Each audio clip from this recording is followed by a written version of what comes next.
Hello everybody and welcome back to Resin Art Ireland.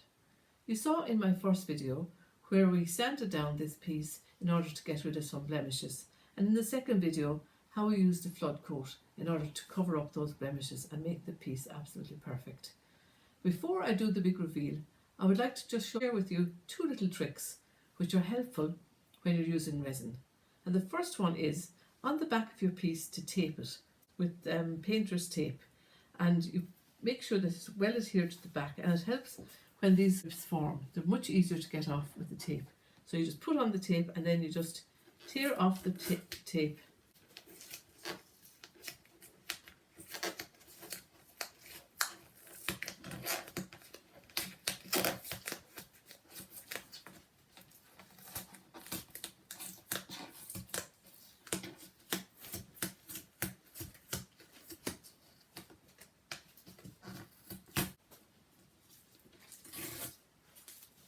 And there, instead of having the drips on your resin piece, you now have them on the tape, so they can be easily taken away and discarded. For my second little tip, I would like to show you how to clean your jug after using your resin. Once you finish pouring your resin, just turn your jug upside down on your table and leave it there until the resin has cured. And then 24 hours later, you can actually peel the resin off the jug. Now, just what you do is you just gently pull the resin away from the sides of the jug.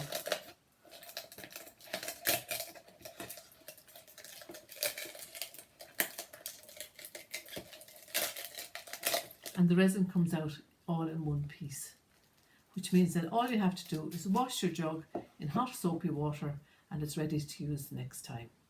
So now I'm just going to show you the final piece. Now, and as you can see, this piece is absolutely perfect. There are no blemishes. It's absolutely shiny, and I'm very pleased with that. So thank you very much for tuning in, and I hope you will join me again in my next video, where next time we're going back to basics, how to get started with resin.